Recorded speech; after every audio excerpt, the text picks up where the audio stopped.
That's some tough matchups here. I can already see Custom mouthing off down there on the stage. Very loud. Already rallying the troops. It's time to get started, ladies and gentlemen. Let's get out of the gates here on Nepal. You know, maybe Custa can give a little bit of like a hometown advantage, right? The fans get hyped up seeing Custa again. He comes in, gives a little bit more energy to the Valiant as obviously Blizzard Arena in Los Angeles. A little bit of home field advantage every game here for the Valiant. Jjonak caught the fire starter according to that statistics. Thanks, Planet. NYXL, they rotate around to the point. Mecho's already taken a little bit of damage here, but they want to start butting heads. Fate very low, focusing down the main tank of the Valiant are NYXL, and it works out perfectly. Fate is bowled over, helps him course the Discord orb of Jjonak, and now he can sit comfortably back as the Valiant are going to get pushed off. You're not going to win any team fights when you take that much damage on the way in. There were like 3 or 4 players for the LA Valiant at about like half HP coming into that fight. At the top of your screen, everybody for NYXL, they were all topped up. They just, at that point, they just become aggressive. They just push right through. Mono already with an Earth Shatter here. Fate at 20% because he dies so early. He's going to double him up. He's going to maybe get this Shatter off and then get another one right after. I mean, you can afford to be so aggressive here. That's the rally from the Valiant. They want to fight too. Big Earth Shatter, though. The backline knocked down. It was Izzyaki, Kareev in space. All getting stunned up in that passage. Mono still half health. Gets a bubble. Now he knows he can get aggressive once more. Not finding too much on that foray, but the NYXL are happy to disengage for now. Jjonak will be able to come in with the Transcendence if things get dicey, and the Valiant need a breather. Yeah, I mean, for NYXL, you can use the Graviton Surge that Nene's going to get to build another Shatter. Let's see, Kareev with a grab of his own. There comes down, it's going to be the Transcendence that comes out from Jjonak. Trying to keep everybody typed up. Nice pin there from Fate to get Libero out of it. Space also very low when that fight started. Self-destruct, it finds Agilities. And of course, Jjonak along the peripheries found a headshot on Kareev. And the Valiant have not much to work with at all in this fight. You saw the push in. Graviton Surge from the Valiant. Space ran into that fight. But because there's not a lot of burst healing available to the Valiant, Space had to run in at about 40% of his total health. It wasn't a very durable or very healthy Valiant squad at the start of the fight. Yeah, the only kill that the Valiant get during that is when Fate charges into the Graviton Surge, just trying to pin somebody out of the Transcendence healing. He connects with Libero and you're able to take him out. Otherwise, you got nothing on the board there for the Valiant. Just watch those health bars and then listen out for that Brigitte rally sound. That's when you know that the fights are about to come to a head. Again, the Valiant have to make a play here, but Mano's going to take the fight to them. Gets aggressive. Soundbarrier comes in. Earthshadow only fights Custer right now, and the Valiant are able to push forward just a little bit more. Mecho, D-Mecho now as a self-destruct thrown onto the point by the Valiant will clear some space. Mano again gets himself a Zarya bubble and wants to pressure forward just a little bit more. He needs to get aggressive, and Agilities has to shield bash defensively to get out of the way, but it's a good little clap back. Mano went low. Look at the Orb of Discord on Mano for just a brief moment, and now the Graviton Surge. Everyone will be caught up in that one, and finally the Valiant find a way to break through. You know, it didn't look great for the Valiant at the beginning of that fight, Mitch. You know, NYXL, they engage really early. We see Mono get the bubble, and he just goes in and starts swinging. The Valiant are forced to sound barrier, probably a little bit earlier than they would have liked to, but it's that big D-mech they get onto Mecho, getting the Diva out of the mech on the side of NYXL, and then they're able to push on through right after that. You're not worried about your Graviton Surge getting eaten or anything like that. Transcendence from Izzyaki, something you need to look out for in this next fight. The Valiant just need to get it off cleanly. They should be comfortable in the face of the Graviton that will come from Nene. If it's eaten, then that's another different story. But look at the damage. Look at this poke damage.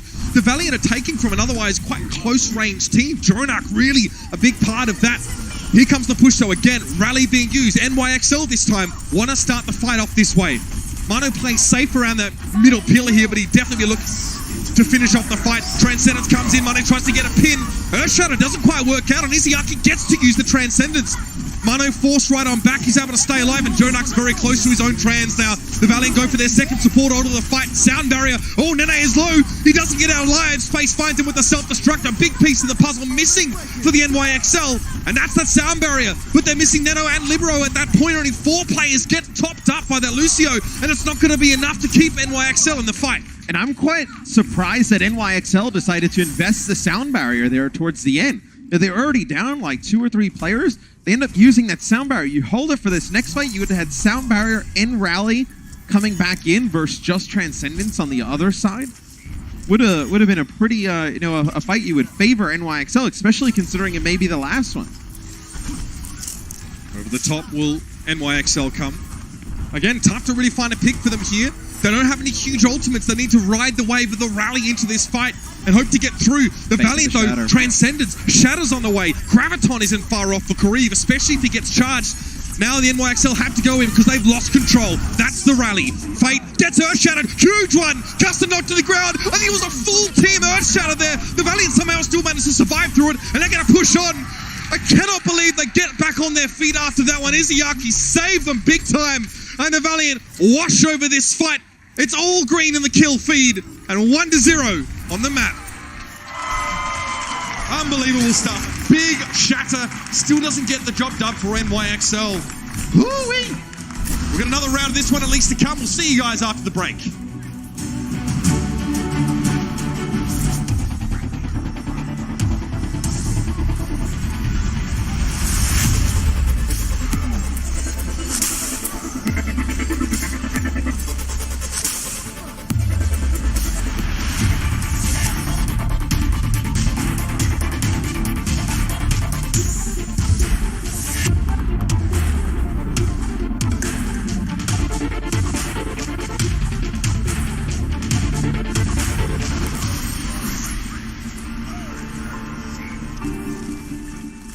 Quite the climax to shrine their match, especially with the Valiant managing to walk away from that fight, which looked like it started so well for New York. Yeah, it was a huge shatter there from Mono, and then I know I caught it on the screen. They're getting stuck in the Graviton Surge. The players from NYXL try and walk their way towards the point, and Fate actually turns and counter shatters out of that grab. As you see both teams coming out here, mirror matchup, as they're both going to try and pressure for the high ground. Agility's always takes a lot of damage early. Mono catches him with the hammer, and that was short-lived indeed. Early picks for the NYXL as they really push forward with that Lucio speed boost. It's like almost the exact same start as we had at the last point. It's like at the beginning, the LA Valiant just take way too much damage. NYXL, they react, seeing that their health bars are low, they push right on through. Not scared at all. As Mono in this game so far, Mitch, he's getting a shatter every 54 seconds, which is quite unreal. But then on the other side, Izayaki's getting Transcendence in under a minute. Too. I mean, these players just building their ultimates so fast. The Transcendence from Izayaki, a big factor saving the Valiant in that previous map. Look at this again, so much damage. Watch those health bars go down. Mane might have got caught a little bit too far forward. Neko tried to bail him out of jail there by booping the Valiant back. Just a little bit too late here. Mano had Earth Shatter, of course, as he's building it so darn quickly. But now the Valiant have a player advantage heading into this fight. Nene, he had the shield, but he'd taken a lot of damage already. Again, Agilities goes down early for the Valiant. But they'll still hold on, and now they can stagger this fight out a little bit to see that, yeah, we'll keep Meko alive. The Valiant have to be careful, though. I mean, you can't have Agilities go down to like half health at the beginning of every fight.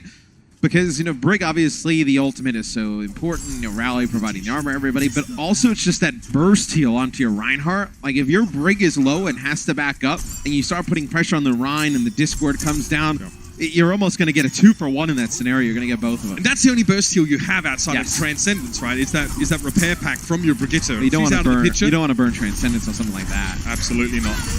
Graviton for Kareev. He's thinking about it. He'll know that Meko will be looking for the eat, though. Here's the push. Earth Shatter Mane gets it off, but he gets taken down immediately. I think it was just Space that was actually impacted by that one. Not a lot to write home about if you're an NYXL fan. And the Valiant again. Stark hold. Yeah, I mean, you lose the Reinhardt right after the Shatter, Discord, and then you're just able... And Mono is quite low when he goes for the Shatter. And now you come back if you're NYXL. The Valiant just building up percentage. This has really been one-sided towards the Valiant. I mean, you see NYXL with 34%, but they only got it because they won that first fight. Honestly, that seemed uncharacteristic from Mono to Shatter when he was so low and from so far away. Fate needs to be careful. Discord Orb was briefly applied. He lost half himself. That's a big Shatter, though!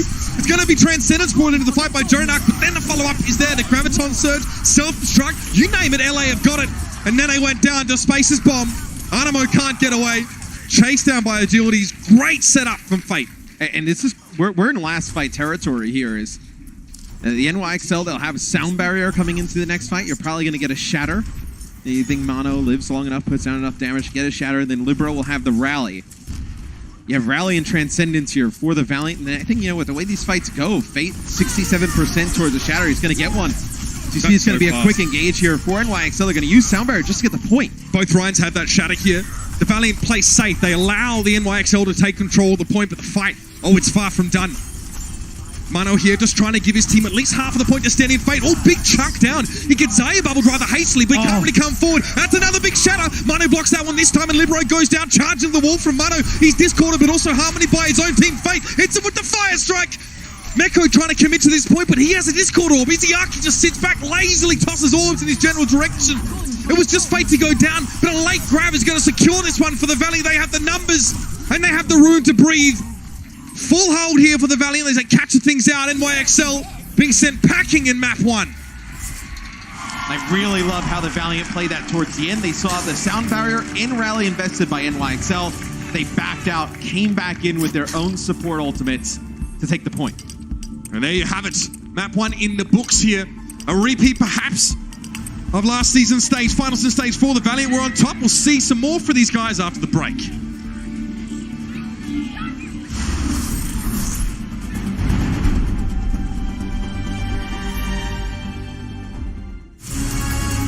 The Overwatch League is powered by Intel. Game, record, stream without compromise on Intel Core i7. And by Omen by HP, the official PC and display of the Overwatch League.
Thanks for joining us again, ladies and gentlemen.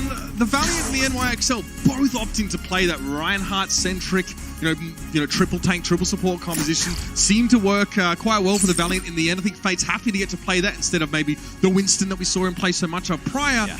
But again, the Zen battles, they were very real. Yeah, we touched on it, coming into this series. Izayaki versus Jjonak.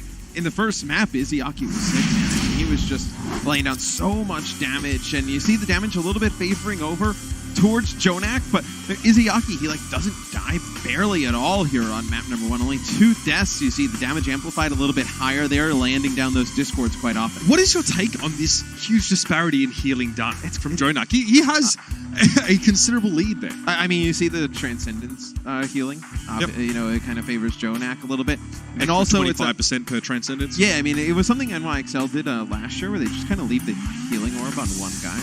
Last year it was like Sabiel B got the Orb of Harmony quite often, and then you can build up a lot of healing and just leave it on some of the tanks. So I think it's just kind of orb placement and how your team decides to use orb. Do you want to move it around quite often, or do you want to just leave it on one target and then leave the main support to heal some of the others? One thing that we're kind of stuck on talking about in that last map was watching the health bars before the fight starts. Are both teams committing to an engagement where they're fully topped up? And you saw multiple times, especially the Valiant had to go into these fights, with some of their players at 50% or lower health. And, guys like Jjonak are out there just doing a lot of damage with the burst, obviously with the volley of orbs, and also the charged up Zayas. One right click can really chunk down your health bar if you have a lot of that charge. So, that is definitely something to keep an eye on, is that, yes, these compositions, not specifically great at long range. I mean, we don't have Widowmakers and there's no sniper characters there, but there's a lot of work being done pre-fight to set these up. Yeah, I think, though, if your Zarya is charged, you can start to play around your Zen a little bit more as they chunk them down. Kusta will go out. Kuki will come in. So we saw Kuki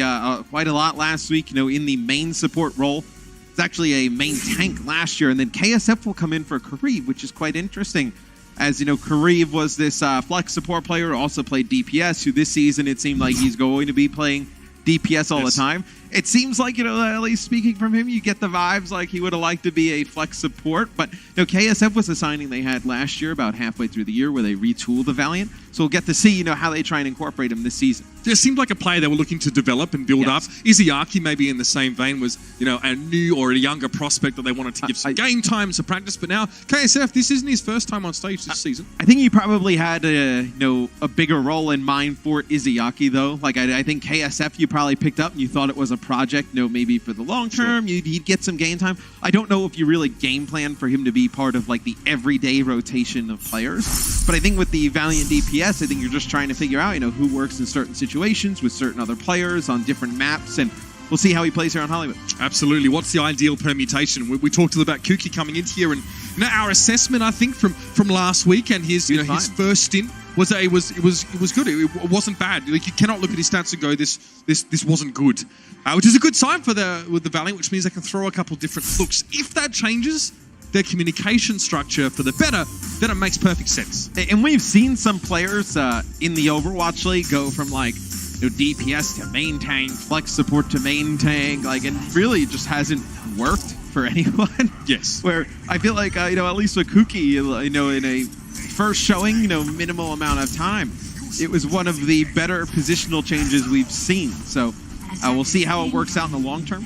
You know, Kuki, very smart player. You know, a lot of teams, you know, when Seoul Dynasty's kind of like breaking up at the end of last year, and, you know, they kind of thought like maybe he'd be a free agent. A lot of teams were interested in him, and, you know, maybe they saw something where they keep him at main tank. Maybe it was something like the Valiant thought they could use him in multiple roles or different roles. So it's cool to see some players, you know, getting a look on other roles a little bit outside of the box. You're going to have the Los Angeles Valiant on the attack to begin Hollywood, and there's probably nothing that really should surprise you about either of these two team compositions. Both these teams are measured, methodical, patient, and they're going to go with the most robust approach possible. You know, it will be Reinhardt-based triple tank, triple support. So, you know, Wits is here, all Kuki. See, that's that burst damage at the start of these fights that can really hamstring a team before they even get within striking distance. And it's hard. I mean, you can't go in with your Lucio low. That's going to be a perfect opportunity in NYXL. They would just speed boost Bubble Mono and just send him in as like an assassin and just go swing through the Lucio in the back. See what the Valiant are trying to do. They don't really want to just go in through the choke here. You're going to get hit by like a major fire strike. So they're trying to force a rotation, but look how quickly the NYXL dropped down when they saw the Valiant switching around the point. And then when the Valiant back up, they go back up to the high ground themselves. Like they know NYXL is a staircase there too, right? Like it's not like they have to go all the way around. So now the Valiant still trying to rotate around. Nene with trying to boost here to the top of the cafe. 0 for 2. Fate, again, taking a huge amount of damage. Discord Orb goes a long way. Nene finishes off the kill. The Valiant are down to 5 players now, and they realize they really haven't got the start that they were looking for. Nene continuing just to zap them down with a solid 90 charge, and Agilities is just going to get staggered here a little bit. I feel like every time we're on with Nene, he's full charge. Yep. The guy always sitting at like above 80% charge, but I think I want to talk a little bit about the compositions here, at least, Mitch. You know, on offense, you know, you kind of look, you either go like something that's DPS heavy, Space just switches over to get a mech back. They go with the Reinhardt base comp here, so the Reinhardt 3-3. I think on defense, you could play the Winston base 3-3 composition. That kind of deters the other team from going over to DPS heavy compositions. But on a map like this where you expect Reinhardt on offense, I think you can safely come out here with the Reinhardt D. Yeah, I also think that both teams are probably just fairly comfortable playing that way. No, Fate likes a bit of Ryan. So again, the Valiant, it's a similar approach. They try and move around the point, flank it out. Transcendence had to come out from Jjonak there. We saw that a couple of his frontliners were a little bit low on health. That self-destruct's going to be nasty. Oh. It is! Meko gets himself a quick 3 and a mech to boot. And the Valiant are nothing but dust, ashes, and sadness. It's like, you know, I feel like, remember back when like you would just like nano boost like a Genji and like they just dash through everybody and you saw it coming, but it's still crazy to watch. Like seeing the self-destruct just go up in the sky and the Reinhardt just get like pinned or knocked out of the way and seeing players there, you know the result. It's so satisfying. Oh, look at this. I'll hold that forward. NYXL really want to start the fight. They jump on Izayaki early, but it was actually Mano going down first. The NYXL might actually get punished here for their aggression, as KSF has the Graviton locked and loaded He knows there's a Diva above and behind him, so he needs to be careful about how he lets this one go. But that's an Earth Shatter for 3! The KSF's going to follow it up now. Sound Barrier might be a little bit sad, a little bit late in the day for that one. And the rest of the Valiant can push on in. And they will have themselves point A now. It's a matter of cleaning Meko off. A lot of work required, but in the end, it was NYXL that gave them this opening. Yeah, they dropped down. I think they tried to catch the Valiant off guard as Valiant was coming in, and they decided to use their rally. Maybe they thought they could jump down, catch them off guard, not allow them to build up some of that armor. The Valiant will take the point, unlock the payload as we move into the second stage of the map. The Valiant now with their own, grab, self-destruct combo to use here. A lot of different areas though where you can hide for NYXL here on defense. You can get into some of the buildings. You can see that New York, they're aware of their lack of support ultimates right now. They're playing back. They're not trying to push up into the choke and get an aggressive fight start with a Transcendence or a Sound Barrier. They do have the former now. Jjonak ready to ult when required. KSF, oh, what is he trying to do? He's walking up like that to try and bait something, a move away from the NYXL. He doesn't use the Graviton, and he forces NYXL back. He's buying the Valiant a ton of space just by moving up like that. They have to back out. Oh, it doesn't even matter. Meko's so good. I can't believe it. Here's the Transcendence now coming out from New York. They realize there's an opening in this fight, a chance to take advantage. Graviton surge, and a self-destruct will go up here. That's the charge they're looking for. Kukin the only one to go down. The Sound Barrier and breaking line of sight, helping the Valiant stay vital. But eventually they will be cut down. Not all of them are going to be able to get away. They're going to feed over some of that extra ult percent. And the Valiant think back. They're going to file that KSF play under things you hate to see. Oh, and the Graviton Surge, such an important ultimate in this meta, and I know to have one eaten. And he was doing a fantastic job, KSF, of just trying to bait Meko to use all of his defense just matrix. The threat of the ultimate was enough to force New York back, because they said, well, we have a 2-second cooldown on our defense matrix. We can't use it up right now, so we just need to sort of jockey back. He was getting results for the Valiant purely by being there, by menacing. The reaction time from Meko is sick, by the way, to fly in and be able to get that before it connects to any object. And just because they were just going to. Oh, that's a pick. Okay. It's Jjonak as well. Nobody picks the God King and gets away with it, but he gets another one. Izzy finds his second. He wants a little bit more to self-destruct here from New York at the turret to try and push the Valiant back, but they're having none of it. Meko just punched into next Tuesday. And that's what a Zenyatta finding those first kills can do for you. Against this kind of competition, that is not an easy feat. It's like, with all the shielding and healing, it's like, how do you find those picks there? And Jjonak is playing, a little bit close to, the front, where, he's right around Mono. He was up by the cart there. He gets picked off, but, man, Izzy gives him 2 free kills. The Valiant trying to take space away from the NYXL, not let them stretch their legs much. Nene was caught by Izzy yet again, despite the Transcendence being a factor. Earthshatter, that's a huge one. 5 people knocked down to the side of the Valiant, and now Animo can follow Mano's charge in. As Izzy will be taken down, and the NYXL at least get to play outside of the Gulcher Studios and get a bit of room. Fight's not done, they will chase his kills down, and the Valiant need to be turning tail now. I think, though, if you're the Valiant, you have to have an idea of the ultimate economy. So KSF needs to drop. He's just trying to charge. He's trying to charge his grab there, I think, at the end of the fight. You'll be able to get back here. Space may be the one that needs to get a touch, and he's quite low, but he's got a self-destruct to buy him a new mech, get back on the point. But they have the advantage in terms of support ults here, Mitch, if they can get on the point and to get a fight. New York's doing exactly what they need to do, standing on the objective when playing the point. Fake takes a huge amount of damage as he approaches the payload, but the Transcendence smooths that one over nicely. They can't be forced off now. Both teams looking for an opening. It's going to be a self-destruct to start things off, and Jjonak has to back away, and Kuki was caught out by that one. The Valiant can't afford that kind of kill at this stage, and now faded KSF knocked to the ground. Mano lines up a charge and knocks his opposite number into next week. There'll be space to get desuited here, and the NYXL had to start to the fight. They had the numbers, they had to finish, and now it's just space trying to stall things out. He gets his mech back, interestingly, but it'll take a little bit of attention away from Izzy, but just for a moment. And that will be where the payload stops for the Valiant. A little bit shorter than they otherwise would have liked. They get through most of the Wild West phase. Then a little bit of a bot start to the fight hurts them. Just what gave them the advantage was that first pick on Jjonak. Then they give one over in the form of Kuki and lose the fight. Next half of Hollywood, right around the corner.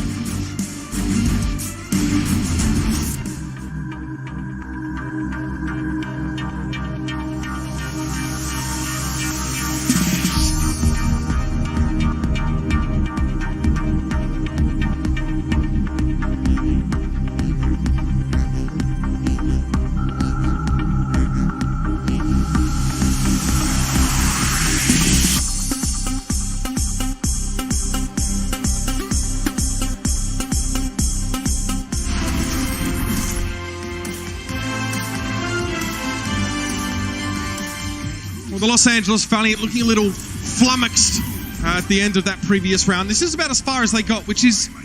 It's not terrible, Matt, but they really would have liked that extra checkpoint. Yeah, and I think it really starts to fall apart where Kuki dies to this self-destruct. So let's get a look from his POV on how it got done. It's a little gap. That's rough. Now, you can break line of sight normally happily enough, but perhaps it's just out there. No, now, like I say this a lot. It's a game of inches. Yeah, I overuse this phrase all the time, but I actually do hate to see that because, you know, he was cognizant of where the self-destruct would be. He just kind of got wrecked. So the Valiant now need to double down on their defensive efforts here. We're going to have a Winston 3-3 setup here on defense. And this is to prevent any type of, you know, quad DPS, triple DPS on the other side. Libero probably just, you know, seeing what's out there on the Widowmaker, he'll go back and swap. I think you make that swap as soon as you see that they're running 3 tanks, 3 supports with the Winston. Doesn't this Winston, though, have a disadvantage against the Reinhardt in the head-to-head? So you can get punished pretty quickly, though, if your Winston's out of position. I think we've seen Philadelphia probably do it the best thus far. So you see Space, he gets demeched, but that's because he's trying to protect Fate. Fate at like half HP that entire first fight. Whatever the reason was, Matt, the Valiant are down a player. And that could hurt them now. They need to double down and try and find some more picks, but instead they just hand him over on a silver platter. It feels so risky to come in with that Winston-based 3-3. And the NYXL definitely able to exploit the holes in the Valiant's approach. It is definitely much riskier than the Reinhardt comp. They're just trying to prevent any type of DPS on the other side. But you can't have Fate go that low early because then that forces Space to overextend probably a little bit more than he would have liked. Then he ends up getting demacked, and then it's, you know, they just kind of run on through them at that point. It's like, now if you're the Valiant, you know you're working on nothing in terms of ult charge with Fate here on the Reinhardt. You probably want to take a fight close, get them to invest some ultimates to get the payload moving through the second part of the map, and then come back with a nice ultimate advantage. You're really just trying to swing the ultimates in your favor. Meko gets on the high ground, though. Again, defense matrix out just to make sure he eats anything that might go past. It was Kuki to find the first pick. So Libero being down, the NYXL don't really want to take this one. Again, there's a bit of risk associated with them walking forward and trying to start a fight without Libero's rally to buffer them and keep them nice and topped up. But now they're back with 6 and it's go time. They have 6 ultimates to spend, Matt. Yeah, that was almost best case scenario for the Valiant. You're going to be enough time to build up all 3 support ults and Graviton Surge. Your Space, though, getting so low. So much damage coming out from Nene. There is the grab. Yeah, he may have doubted how charged up Nene was, and that's going to be the Earth Shadow to follow up. Oh, no! Yep. Yeah, everyone's going to die to that. Pretty much the way it happens. Again, they were knocked down, they were booped away. Yeah. There was no protection for the Valiant. And in all fairness, the NYXL invest quite a few of those shock and awe teamfight winning ultimates very early on in this Wild West phase. I mean, you do have a self-destruct and a shatter combination here for the Valiant. Like, if you can get that self-destruct in the sky, you know, force Mono to kind of look up with the shield and then land like a big shatter, maybe connect with a few. And then pressuring Space constantly, not letting him come forward with more than half health. Defense matrix is huge, right, to keep the Reinhardt alive. Okay, Meko goes in, sets up on the high ground once more. Sound barrier from the Valiant here, and NYXL very definitely disengaged. Yeah. The Valiant look a little put out. They would have actually liked to have fought there at the height of their power, but now the NYXL can come forward. They have a sound barrier. They have a Graviton Surge. The Valiant are missing Fate and KSF, and it's all gone wrong for Los Angeles. Now Libero and Koku just push forward a little bit further, and a Transcendence desperately committed to the point. Animo getting a double melee kill. You see some crazy things at the end of some of these fights, and this would be quite a short affair, wrapped up pretty quickly by the NYXL to even the series. Oh man, that was fast. Yeah, NYXL really dominated the Valiant there on map number 2. It was all Valiant in map number 1, but NYXL, they fought back. Animo out of death there on the Lucio, that main support role, staying alive. We're all tied up, going into the half. We'll see you right after the break. The Overwatch League is brought to you by T-Mobile. High ground or low ground, T-Mobile has you covered.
It's a tie game between the NYXL and the LA Valiant.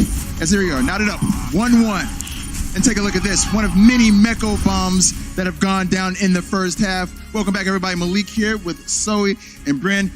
Since we are playing a 3-3 composition, a lot of good play from both tank and support positions. Let's start with the tank play, though. A lot of stuff standing out for you guys, right? Yeah, Fate has really honestly been impressing me, actually, in general. This guy has been popping off in the first map in particular. He's been getting insane efficiency of his Earth Shatters in particular, which you don't normally see, right? When you play the triple tank, triple support comps, the trouble is with that is you get an Earth Shatter off.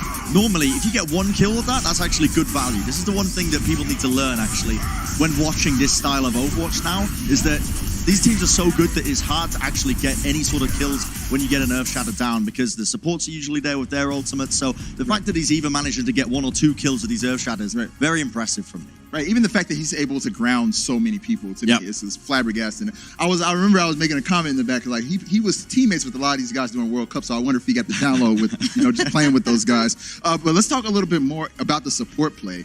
More namely the key matchup between Izzyaki and Jjonak, which has been a lot of fun to watch so far. It has, and it was actually really surprising. I mean, we're always hype him up, right? Jjonak, the man, he's the best MVP. in the league, the MVP. Right. But Izzyaki went toe to toe, and the reason why this is so impressive is that the whole team of New York is actually playing around Jjonak. They give him the space, they support him so much and enable him to put out those big numbers. Izzyaki doesn't have that support. He is not having his team playing around him, and yet he managed, when we're looking at the stats, to actually go toe to toe and even outplay Jjonak in a few of those. Could this be a passing of the guard? Honestly, it's actually kind of crazy that you even say that, right? Because I was reflecting on this, on the Izzyaki-Jjonak matchup that we're hyping up here. It is insane the amount of flex support players that we've got that are of this high of a caliber now in the Overwatch League. But look at these statistics here. Yes, Jjonak is leading in a lot of these categories, but as Zoe mentioned earlier, he is getting the complete support of his team, whereas Izzyaki is being left on his lonesome. So this is what makes it so much more impressive, is the fact that he is actually, again, holding his own against this dominant player, Jjonak. He was the MVP last year. Very impressive. I think he's a star player for Valiant and 100% one that you can build around. Right, so, the NYXL in that last map, they look like they pretty much outclassed the LA Valiant altogether. So how do the LA Valiant respond here in the second half and, possibly come out with the victory? I think it comes down to cleaning up their triple tank, triple support play. And I know that's a very generic answer, but honestly, Yes. from what I've seen from that second map, that's what New York Excelsior did. They cleaned up their play from that first map. They're playing a lot more surgical. They're not wasting ultimates like they did in the first map when it came to that Nepal section. So realistically now, Valiant need to step up their game overall. I can't pin it down to one person because it's disingenuous to pin it down onto one person on Valiant to be the problem in this regard. It's the whole team that needs to really step it up. Yeah, it's going to be hard for them to really know what to focus on. Jjonak is basically untouchable for most of the times when he's playing against New York. Meko had a lot of space to make things work, and just the general teamwork of New York was pretty spot on. So they need to kind of figure out a way of splitting them up more and getting those crucial pickups early on. All right, well, the LA Valiant going for their first win. Will they be able to pull it off? We'll find out in just a bit.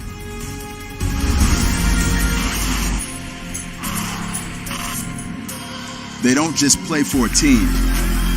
They play for every fan, every rival, every moment, every match. And when everyone watching expects the best, they perform with the best.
It's an oldie, but it's a goodie, ladies and gentlemen. The NYXL take on the Los Angeles Valiant. Halftime just now gone, and we saw 1-1 over that first half here. Look, I'll be honest with you, night and day between these two teams. Map 1, the control looked very good for the Valiant. They seemed like they had a good command of playing that Reinhardt-centric 3-3 comp. But then we went over towards Hollywood, and did not look so good for the Valiant. I mean, NYXL just kind of crushed through on Hollywood. We have some subs coming in here. So Kareev will come back in to the lineup here for the Valiant as KSF will go out. So KSF comes in for the one map. The one map, pretty quick, goes right back out. Kareev comes right back into the lineup. What do you think about KSF? What's your report card grade for him on that previous map? All things considered, of course. It wasn't great. Obviously going up against NYXL is tough. We talk about how important Zarya is in this meta, and Nene was just unreal on that map. I believe KSF only finishes with 7 elims total, which, as Zarya, you're putting down so much damage on everybody, right? You're just lobbing in, those alternate fires, putting down tons of damage on everybody. I think you should be able to come up with a little bit more than 7. Come on.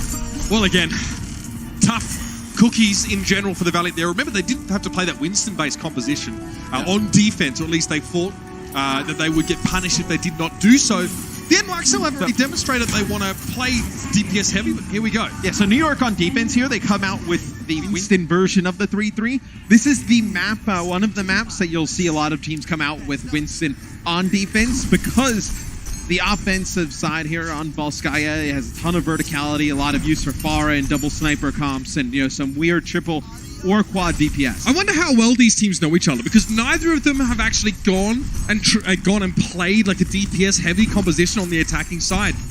I don't know. We'll have to find out. Actually, I do believe that we're relatively frequent scrim partners. I'll have to double check that. Kareev, he takes a lot of damage just to try and get up into that building in the middle. But the Valiant at least have created that kind of space. Now, notice Mano and Meko always together. Meko taking a little too much damage there, but he's not punished for it. And now the Valiant push up. Mano is looking for a way to get into the backline here. He sees Izzyaki slightly split, but the Valiant are constantly watching Mano to make sure they can jump on him. Jjonak just gets completely blown up by Fate there, charged into a wall of all places, and Mano's looking worse for wear. This doesn't look great so far for New York. Yeah, they're just going to jump up. They're going to give this up completely. So right off the bat, NYXL, once Jjonak drops, you want to gauge how important he is. Once he falls, they decided to just give up the point. Mano switches over to Reinhardt now. You have a 50% ult charge advantage here to Fate. I mean, you want to talk about playmaking potential, Matt? Talk about a Reinhardt pinning a Zenyatta to start a fight. That's just mental. Kareev close to that Graviton surge. Though in Fate, yes. Having a look around that right-hand side to see if there's any extra players lying in wait for New York. And there are. Oh, there are. Transcendence, though. Here comes the start of the fight here. Everyone pushing forward to the side of the Valiant. Kareev, let's go with that Graviton surge. And New York look very quiet. They look very average right now. Sound barrier here just to keep the fight going. The party don't stop for the Valiant. Self-destruct, Mano shields up, and he's forced away from the point. All this time, the Valiant are just taking further control here. Meko's mech removed from the fight. You can see that Discord orb there being placed on the back line of the NYXL, while up towards the side. Mano is trying to make the difference here. That's the running from Libero. Is it going to be enough healing? Probably not, but the sound barrier definitely helps. They get agilities, and Jjonak finds the pick, as he always tends to do, on towards Fate. Now the Valiant are down to 3 players. Kareev removed surgically from that setup. And the NYXL can breathe a sigh of relief, but Matt, that was close. Yeah, it is 2 ticks over to the Valiant, though. So you see, they keep the progress up until the second tick at the top of your screen. The arrow is the 84%.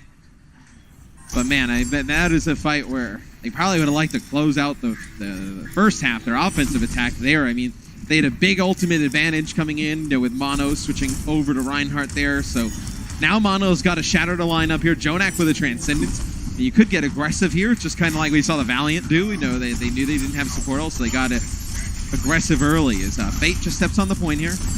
Karib trying to get up top. Looks like the Valiant probably waiting again for that Transcendence from Izayaki. They have it now. So both teams have those ultimates to bring into this next fight. And Karib looking for a good position to set that Graviton up from. Here it comes, though. Earth Shatter, Graviton Surge. Pretty risky, but it looks like it's worked out pretty well for the Valiant so far. Self-destruct. Oh no! They're so split! The Valiant, they were scattered to the four winds before they even got hit by that self-destruct, man. All over the place on that point. Yeah, and I think, you know, Fate maybe goes for a charge, thinks he's going to connect and be able to turn and put the shield up. Does not happen. Although you know, the Valiant do lose that fight, and it's cool to see the self-destruct. They do come into the next one, and they have the Shatter still. You're going to have Rally. And you take a look at the top of the screen for NYXL, you have no Transcendence there. You just have this grab. So if you can survive this grab, maybe even with the sound barrier that Cookie's building up, maybe the Valiant can make something out of this. At least one support ult is what the Valiant are going to lead. Oh, Kookie picked off! This time, the Valiant know better than to try and hang around any longer than they otherwise should. It's Fate pummeled as he tries to get out the door. And the NYXL will chase for a little bit more. Or have Izayaki to boots.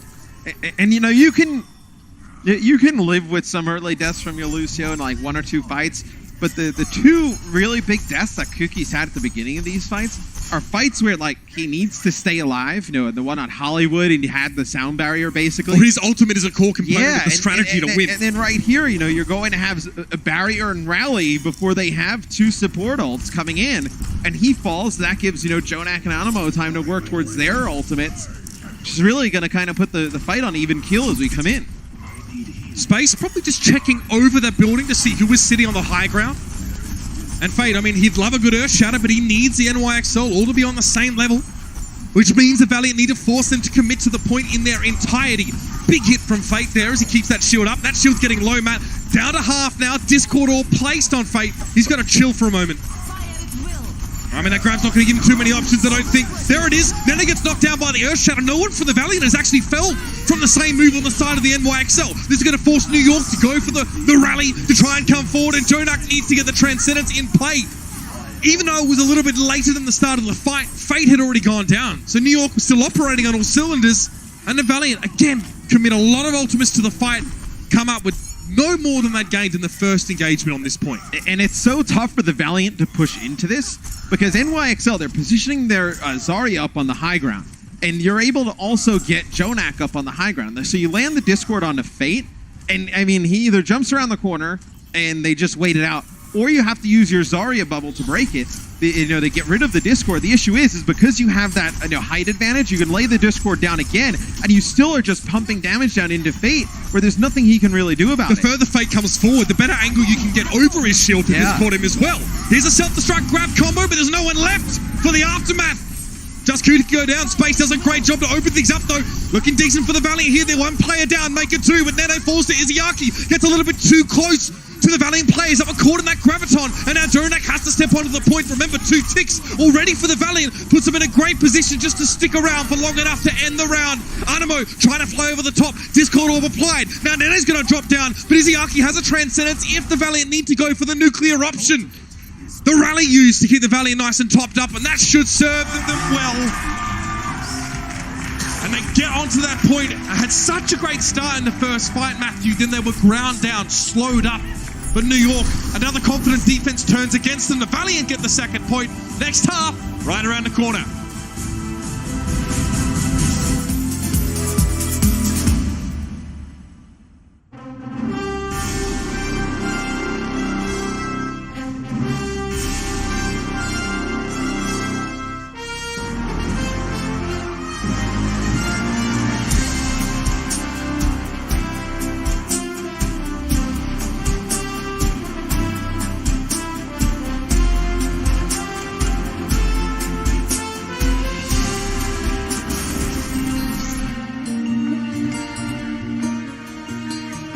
NYXL try and end another Valiant push with a Graviton bomb combo that just goes awry. Nene still, Matt, putting out huge amounts of damage in that half. 24% of his team's overall damage, just looking sick. He's the one up on the high ground with Jjonak, just putting down so much damage onto Fate.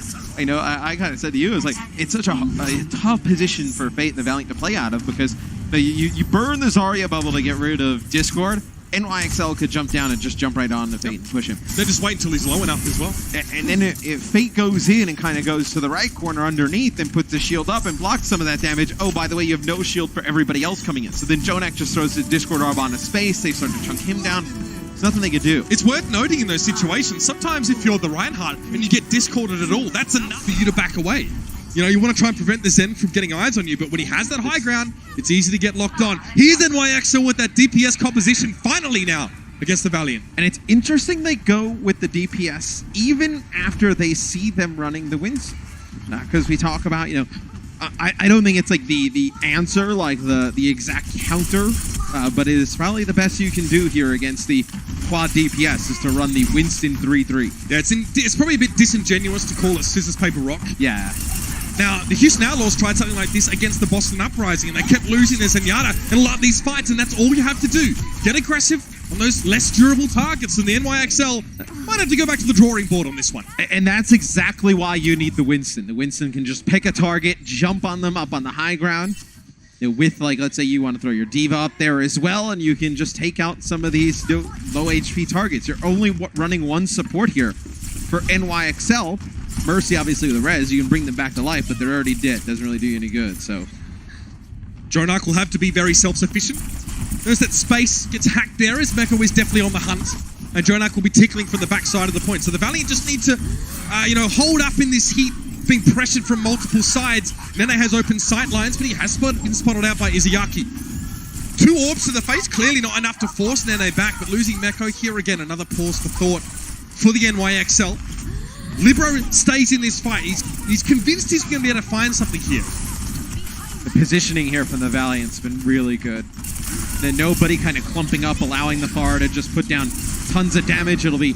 That's the pick! Yeah, Mono uses his minefield, so going to clear this out. Fate going to use the Primal Rage. Just a few ultimates invested here from the Valiant. I wonder if we see a change here from NYXL. A few players just backing out to the spawn right away. I bet you Jjonak feels safer going up against the Zen as Zen and not as Tracer here. Izayaki felled him to start that previous fight. You probably stay on this for another push if you're New York. I mean, there's no point to switch off of this when you have, you know, Infrasight, Valkyrie, EMP, Rocket Barrage, Pulse Bomb coming online, and you just saw them use a ton of ults. But when will it be enough?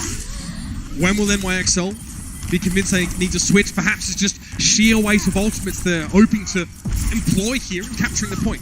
A minute 32 left now as Nene ascends to the high ground when the Valiant will be expecting him to be set up here. This is a pretty common spot. That's why you see Fate drop down, but there's the first casualty on the side of the Valiant. Karif is removed by Meko. Not an easy target to burst down in his eye, but now he follows up with an EMP. It was Agility's having his abilities stripped from him, but still the Valiant are able to turn on to Meko. Libero needs to make ends meet. He has to make an impact now. The barrage will be crucial, but he can't go up with the self-destruct ticking. Now might be his time. Fly low to the ground, looking for Agilities, but the Brigitte manages to slide on out there with that shield bash. And they only connect with Agilities with the EMPs. See Libero just trying to rain down some rockets. He needs more. Yeah, I mean, the barrier from Fate coming out, space. He actually used his self-destruct to get back in the mech, killed Nene, who's playing a Widow, outside of his mech.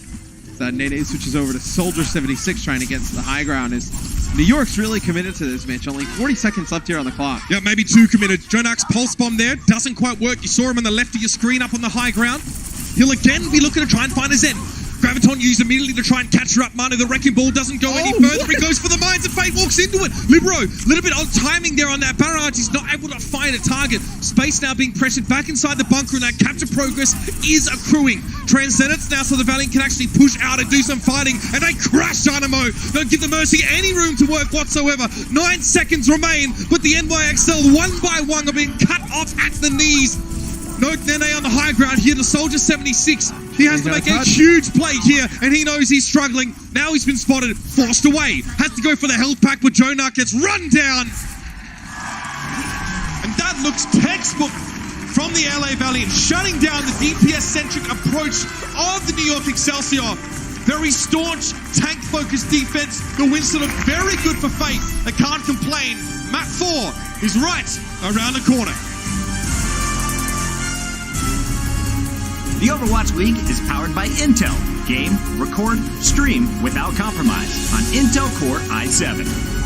And by Omen by HP. the official PC and display of the Overwatch League.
Welcome back, ladies and gentlemen, to the Blizzard Arena. 3 maps down, and the Valiant starts to nose ahead in this series.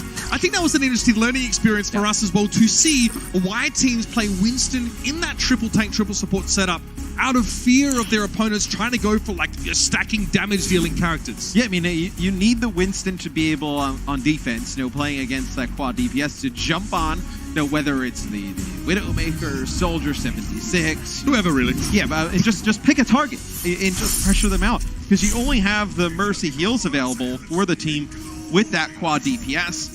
Mercy would have to fly, put herself in harm's way to heal any of those, and then you get 2 kills there. So what happens if the Valiant play a Reinhardt in that triple tank, triple support? What does that look like? So you have to really just play around Reinhardt's shield. If you're not playing around the shield, Reinhardt's just standing there, just taking. So everyone has to play really close together, right? Yeah, and you have to group up, and then that's where you could see like the Pharah putting down tons of Wrecking poke Ball, damage, Tracer, Wrecking Ball, right? Sombra wrecking you all with an EMP. All it takes in that situation is like 2 good rockets from a Pharah, a ground slam from a Wrecking Ball, and then Tracer coming out the back and picking up a kill or 2. This map, you won't see any of it. This map, you're just going to see Reinhardt triple tank, triple support versus Reinhardt triple tank, triple support. So eyes on Zarya bubbles being effective, teams not taking too much damage before they engage, and those rallies to signify the beginning of fight. To see that repair pack quickly thrown on Mano there, a quick trade. Lucio for Brigitte, and the Valiant seem to be comfortable enough to keep pushing on with that one. A lot of damage being taken by Mano. Libero also looking a little bit low. Meko forced to back away as well. And NYXL going to have to give up a ton of space here, because you lose your Lucio, so you lose all type of disengage with the speed boost. And your engage, essentially. Yeah. If you did want to fight, if you got, one of the enemy players down to 20%, you want to go for it, you can't. And all Valiant has to do there to create this much space is amp up speed and go forward. And NYXL has no option to fight that. They just have to back all the way out. I think people easily underestimate just how powerful speed boost is in a game like this when you're playing with less mobile heroes. But now, the NYXL are back, and they're definitely going to be standing their ground here on this checkpoint. Fade is absolutely looking for an air shatter, but he gets nothing for it. Nene actually looked like he was stunned around the corner. Fade's lucky to be alive, though. He dropped the shield with a Discord orb on him, but around the side, Nene was taken down. That shatter was capitalized on. Meko's removed now from his mech. And there's going to be a Transcendence now, hastily again employed into this fight, but it might be a way for NYXL to come back. They're holding their ground. Kareem is knocked down. Self-destruct over the top in space, gets at least a moment to get back inside his mech, but outside of that, the NYXL look like they can hold on, but here's a sound barrier. The counter-attack from the Valiant here. They need to get aggressive with that Lucio ult, but it looks like they've been are so far away that aren't able to get to grips with the NYXL. Oh, and I think they get Mecha low and they want to push in with the sound barrier there, but he uses the self-destruct to get into his mech back and he gets away. They're not able to finish him off. I think it's because space is a little bit low. Had that Discord on him, had to go to the side. As this will be the grab that comes out from NYXL. It'll be the Transcendence that comes in here for the Valiant. They're going to use the rally here too. It looks like Mane tried to get a pin inside the Graviton, but Kuki booped him off course. And the Valiant still coming with 6. Now the Transcendence from Jjonak, the NYXL, they're getting a little bit antsy. They want to end this fight and get some breathing room, but the Valiant aren't giving it to them. They're trying to choke him out. Now they're pressuring forward. Earthshatter there. Not much from that one from Mane. Was going to be a sound barrier now for the NYXL. Nene falls. Libero trying to come forward, but Mane was knocked on his backside as well. Fate gets a repair pack behind the payload, and he gets 3 with the Earthshatter. That's what he was looking for. Mecha will be desuited. Jjonak just knocked away. Agilities does go over the edge, but the Valiant have enough players unsubmerged to capture the point. So finally the Valiants are able to take it there. That fight extends pretty long as they're able to get that Graviton Surge. Kareev puts it on the wall, and then once they start to pick up some kills out of that, that's when it really starts to go in favor of the Valiant. They kind of got the hard part here out of the way. We see so many teams kind of get stopped before getting that first point. And if you're NYXL, you know how great defense is on this map. You kind of pick it here, to start off on the defensive side. You think you can build some momentum, get that, first stop. Now with 3 minutes to go for the Valiant to potentially take the second point, you start to worry a bit. Well, look at Nene. Low, forced to drop back into his own backline after that one. And the entirety of the NYXL have to back out just because the poke or that pre-fight damage favor the Valiant so heavily. They've got both support ultimates as well, so the Valiant can afford to be aggressive, get Kuki to propel them forward with a speed boost, look for a chance to open up a fight. Oh, cheeky Graviton. It catches Libero. Not enough to quite get the pick. They do get it. Nene's forced to bubble himself. Now he's going to get caught up. His bubble has burst immediately. Self-destruct over the top. Oh! Perfect timing from Manu. He sets up the combo, but it's only 2 players down from the Valiant. The Valiant still want to try and push forward, but now in the presence of the Transcendence, Los Angeles looking a bit more sheepish. Iziaki's cut down. Manu going to be a lot of problems for space here with the hammer. Manu coming up with a quick fix at the 11th hour. Great timing on that Earthshatter. It's still wild to me that sometimes last year they would take Mono out of the game. Like it's just it's such a sick shatter there. Is the self-destruct, he times it perfectly, by the way. Fate kind of I think knows that Mono has to shatter, but he has really no other option. And as soon as he flicks the shield up just a little bit, that's when the shatter comes down. Just absolutely perfect timing there out of Mono to land that. Coming in the next fight, though, Kareev has already got another grab here, Mitch. Putting down so much damage on Zarya, when you get fully charged up. He has 70% average energy on this map so far. Looking for more now. Oh, it was eaten! Again, Kareev tries to, I guess subtly flick it off to the right side, but Mecha was ready this time. To be fair, it's the same exact thing he just tried. As the self-destruct from space goes over the top, Iziaki drops first. This will be NYXL. They get aggressive with some ultimates. They end up taking the fight.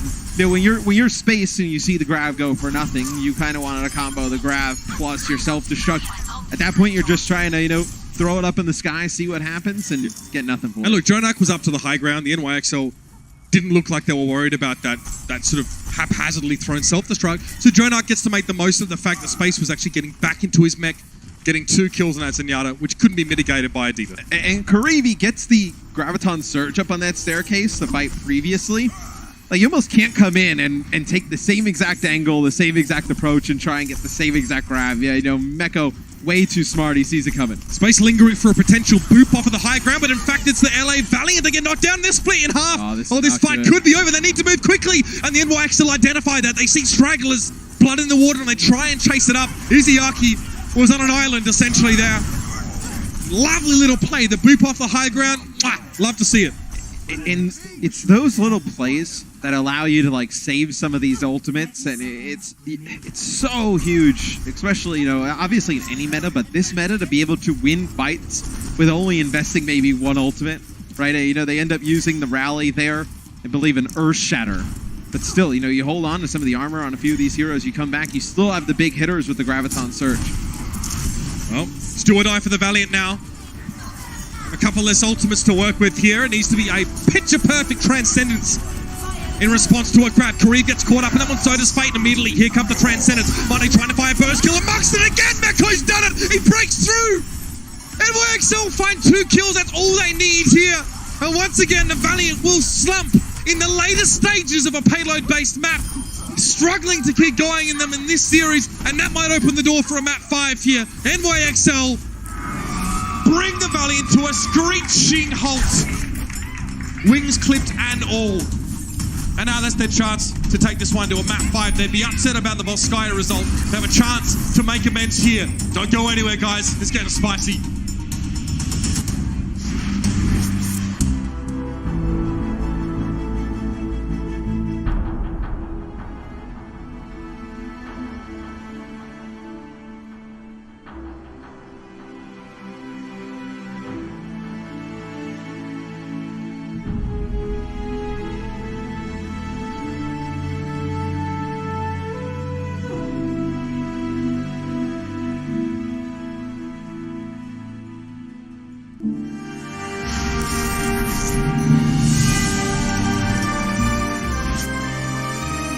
Say hello to Meko.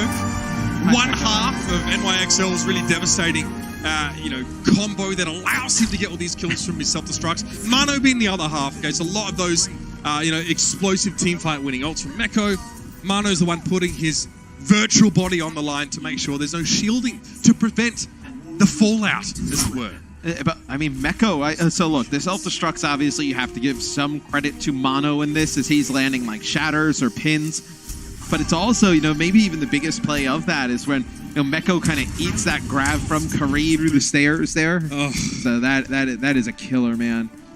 And Kuki at the end there, he dies with sound barrier. So we saw that on Hollywood, getting close to having the sound barrier towards the end, dies with self-destruct. That time falls in the same exact manner. You don't get to use that sound barrier towards the end.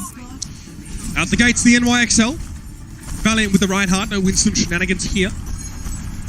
And to be fair, with how defensive New York plays as a team sometimes, you could hold here if you're the Valiant. You really only need a few fights to go your way. You start building up that ultimate advantage and you're good. Yeah, they're waiting for the sound barrier. Fate pressured very heavily. Again, remember, one use of the repair pack from Agilities, that's all they really have until it goes on that cooldown. That's the only form of burst healing the Valiant have. The only form of ways to quickly erase little positioning errors that cause your frontliners to take a chunk of damage. They're going again, Matt. Speed boost. Straight into the face of the Valiant. The Valiant, this time, do not disengage. Fate gets discorded here. Great boot. Space, creating exactly his namesake there for the Valiant to get him out of trouble. Nene getting charged up, though, and they're going to be able to take out Fate. The quick discord there onto the Reinhardt. Is that what you saw there from NYXL? So they kind of went around the corner, and they were going to try and bait that they were going to speed boost up to the high ground, because we have seen teams do that on offense. They go to the high ground, they let the Zarya pump down some damage, and then they speed boost and come right around the corner. I think they may have caught the Valiant off guard there a little bit. Yeah, 2 speed boosts forward. Twice the Valiant failed to disengage, or at least properly. Here's the Graviton Surge. Jjonak says, well, okay, I guess I better do my thing right about now. Earthshatter here. Fate charging straight in towards Libero. Mana was trying to be the balance breaker there. And the NYXL look very good in this push here. Jjonak is just going to 1v1 Kareem and get the job done. NYXL over the line, looking much like Hollywood, Matt. Why are the Valiant not disengaging when they see the NYXL hurtling towards them with that Lucio speed boost? It's tough for the Valiant because they want to use that speed boost to get right back onto the point, and then you don't really have it to get on back. You're stuck in the Graviton Surge. Nothing you can really do that. And then once you lose 1 or 2, you don't want to just start throwing ultimates here. I mean, they do end up holding on to their sound barrier. Animo, of course, for NYXL. Playing the Lucio, holds on to his here. Fate has this shatter. How do you want to go about landing this? Because you're giving up some space here. So you see, that gold tick at the top. That's all NYXL has to get to, that little golden box victory. They have to know Fate has a shatter here. They don't want to all kind of line up in the choke here. Let's see how they decide to play it. Animo just doesn't want to get shattered. Yeah, he wants to play really... If Animo doesn't get shattered, NYXL are probably okay. Just with that, he'll be able to use the sound barrier. He won't be stuck. Oh, Fate. That's what you got to avoid doing. Fate now needs to literally turn his back, and that's giving more space to the NYXL, letting them come forward. The Valiant get proactive now with their own sound barrier, but that gets absolutely nothing. The Earthshatter only hits a shielded Nene, and Fate dejectedly has to return back to the checkpoint and get ready for the next engagement. And you see him there playing around that pole. He's trying to get rid of that Discord orb, but he actually gets grabbed up into the Graviton Surge here. It looks like you're just going to have a DMEC here on the Meko that is pretty big. Space, great job. He used all of his defense matrix there to keep Kariv alive until the transcendence from Izayaki arrived. Izayaki had to cross the alleyway to keep that Zarya alive, and crucially, Kariv now has the damage from that previous fight to use Grav But 3 minutes and 21 seconds is a long time for the Valiant to have to hold their ground here. You feel like eventually NYXL are going to come up with the right answer, even if it's by accident. You'd think. I mean, one good grab, right? You play the ult game in your favor, and you're able to take this if you're New York. But you saw there, the pressure that Fate's under it. This is going to be a really fast engage. They're going to use Rally and push right in. New York, they're not going to invest anything, Mitch. They know the fight is over as soon as that first kill goes down. Again, Meko was hoping to split the Valiant up in the back line there. The Valiant had already committed as 6, so all he could do was sort of stand in between and try and get their attention. Maybe, use defense matrix from behind the Valiant players in case someone's trying to get cute, like Kareev with another grab. You saw though in the previous fight, going back to it, Fate, it's like one of the worst positions to be stuck in. You have the Discord on you, you have no shield, your Zarya has no bubble, and you're kind of like out in the open to where the car has to get to. You have to just kind of like break line of sight for a little bit. Exactly what he was doing. He was using the archways to try and stay alive. But you break line of sight, Mono comes through and hits a huge shatter, and your whole team's dead. No one's shielding your team. It's tough, man. Again, health bars are important here. Again, you'll know the NYXL want to fight when you hear the rally pop. And there it is. Time to go. Quick graviton response here from the Valiant. Good way to at least give themselves some space. Now they can back up a little bit. You see they're coming down the stairs. And again, setting up behind Fate. Good little disengage. Even if it cost them the grab, it also split the NYXL between high and low ground. Now New York have regrouped and recovered. The Valiant have to go to the low ground as well. And this grab from Nene could be disastrous here. Fate trying to conserve his shield, but knows that if he takes too much laser from Nene, it's over. Kareev again gets caught on his own. Again, it's going to be the bubble. The Transcendence committed. Kareev goes down, though. All the King's horses and all the King's men couldn't keep that man alive. But Mono is down in response to the Valiant. At least get a 1-for-1 trade. Libro's fallen as well. And when Mono dies, they have to run and they have to spread because they know Fate has this shatter. If they all just kind of play around the corner and they want to take that fight, Fate hits like a 4 or 5 player shatter and the fight is over. As you know, we're in 1 minute and 20 seconds here, Mitch. The payload's going to start moving backwards. We've seen this. We've seen this before. We've passed from the realm of you're bloody dreaming, mate, to this actually is possible. Big advantage though for New York. You got Barrier and Transcendence coming into this fight. 0 support ults for the Valiant, Matt. Yeah, it's got to be a massive shatter and a self-destruct here. Fate will need to also block Mano's shatter, or Mano will have to beef it. One of the two. See Mano standing quite far forward, and I like this from NYXL. Here's a rotation towards the left side. It's a bit risky though. They're tempting the rest of Valiant to push up. Fate knows he has to go in and commit to that shatter after it kind of misses it. It's going to be a rally from Agilities, but Fate's taking far too much damage now early in the fight. He needs to back away. Break line of sight with the pillar. Agilities the first casualty, and oh no, Fate! He's gone over the edge, but he gets Jjonak. At least a 1-for-1 here. Getting rid of Jjonak is crucial, and Izayaki can give the Valiant a buffer that they need. With that Transcendence in this fight, the Valiant had to play safe. They had to play sneaky to stay away, and Agilities returns on the Wrecking Ball. Tries to bring it down, but he hits the ledge instead of his intended targets. Despite this, Mano and Nene both very low. Space gets DMEC, but the Valiant are here in numbers. The NYXL don't really have the momentum. And Kuki's going to have a sound barrier here in just a second. They got to get a use of it. It's going to be a self-destruct that goes in the sky. Doesn't connect with anything. Big barrier connects with 5 players. Important. The Valiant need that sound barrier to fight, and they're going to push forward a little bit more here. This is the series hanging in the balance. Kareev, the Edgelord, joins the fray. Space is DMEC, so Kareev has to be the difference maker here. He gets stabbed immediately. Libro sends him packing with the whip shot. Now Earthshatter. Meko the only one knocked down with that one of the Transcendence brought into the fight, so the Valiant at least can keep fighting despite being at a player disadvantage. Fate is low. Harmony Orb barely keeping him alive. Minefield over the point. Fate falls. Nene walks straight into a mine and gets blown up as well. Self-destruct. Meko gets the job done. This series ain't over yet. What insanity in the last moments of that fight. And the NYXL, you can never count them out. True guts and grits at the end of that one. Map 5's around the corner. I don't need to tell you this is good. You know it. See you in a bit.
What was that?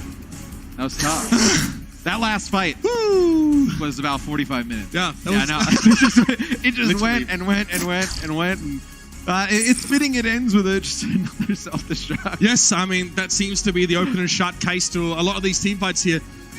Real grit, I think, as I said, demonstrated by New York. They were in a position, losing position down Yeah. from players, managed to come back in. Transcendence time from Jjonak was very good. And the birthday boy, Izayaki, with a very strong performance on the side of the Valiant. I think a map 5 is what we deserve. Oh, it is a crushing loss, though, for the Valiant. I mean, they're so close to taking this series.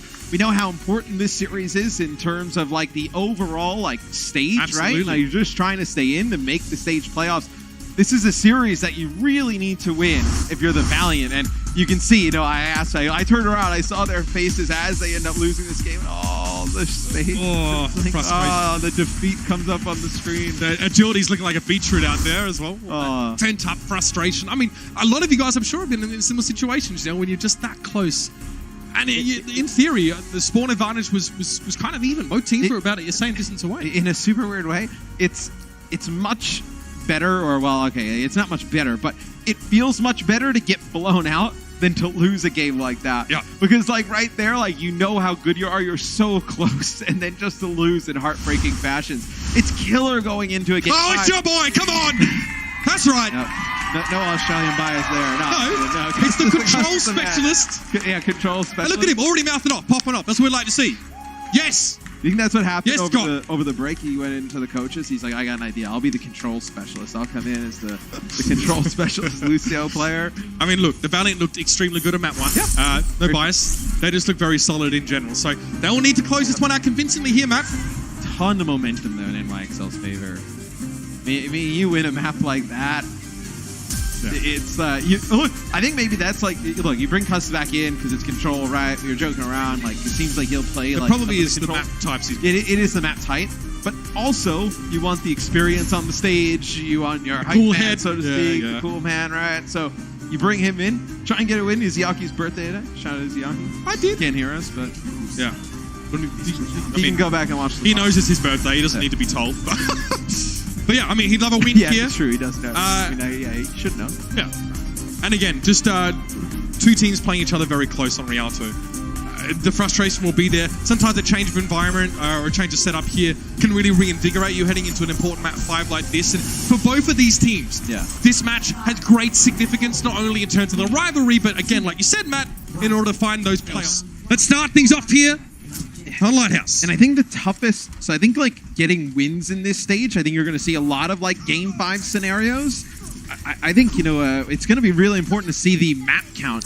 If you can win some of these series like 3-1, 4-0, it's massive because we've had so many series go to game 5 just because with the way the meta is right now, you build up a lot of these ultimates, you're investing like 5-6 in a fight, you get them right back the next fight. So the Winston base, 3-3 here for the Valiant. They do want to dive. They want to be the aggressors. It means they don't have to group up so much around a Reinhardt shield, but they don't find that first pick in this fight. They need to find an advantage. Again, Fate delves deep into the backline, but he's kind of beleaguered, set on all sides. But elsewhere, Izayaki finds Libero and makes it a 6v5 player setup.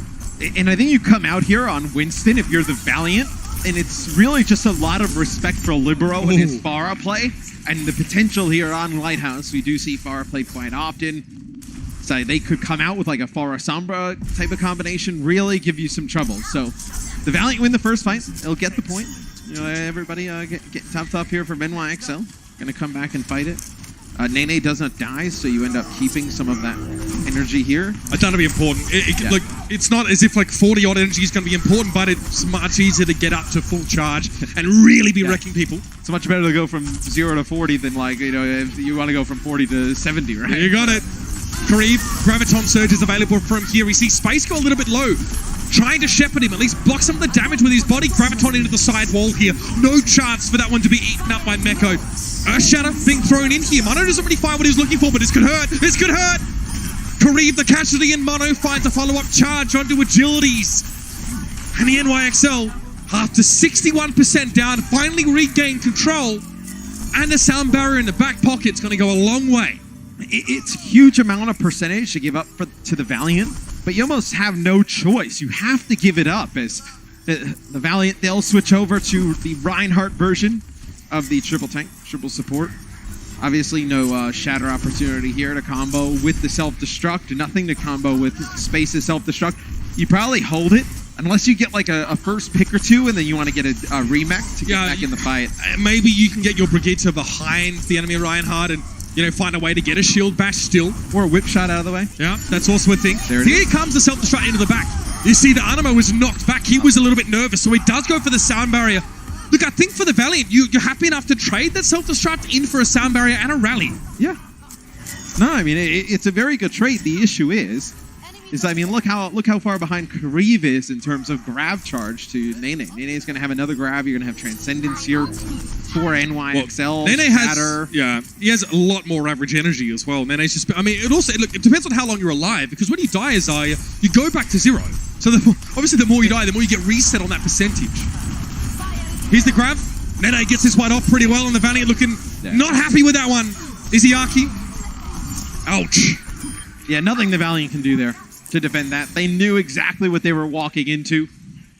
And also to mention, you know, Fate did come out on the Winston first. Much harder to gain charge, you know, when you're bubbling the Winston as opposed to Reinhardt. Reinhardt, pretty straightforward. Throw the bubble on him. He puts a shield down, goes in with the hammer. Builds up a ton of charge. Let's see how the Valiant decided to play this. Looks like they're going to go for the high ground, try and jump right down. Mono recognizes it, backs up around the pole. Yeah, he was trying to listen out for them, I think, by pressing up close against that wall. Okay, disengage here for NYXL. They're almost willing to give up the point. Mano's calling for them to go forward. He wants to push up. He gets whip shot back there, and it actually kind of takes away the momentum for the NYXL. So now they have to sort of reset and have a fight on their own terms that they're looking for here. Hitting a shatter here around the pole or the stairs is going to be really difficult as well. Fate wants to hit a safe fire strike to get his as soon as possible. Mano pushing in though. Agilities was knocked to the ground, and the Transcendence wasn't enough to save him. Self-destruct over the top here. Custer gets away from that one, definitely dodging in. Fate charges Mano out of the way. Mano was healed back up, and now Fate is split off with the rest of his team, but he gets Jjonak.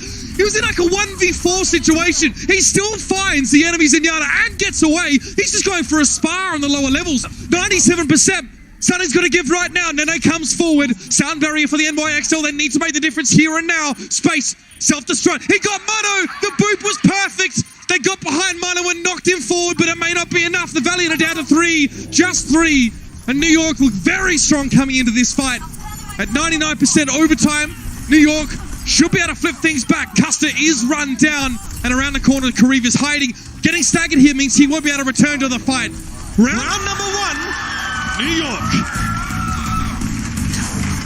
So, man, Nene actually uses the grab really early there, and he gets absolutely nothing for it. New York has to feel pretty good about taking that first point. We'll have the next one coming up right after the break.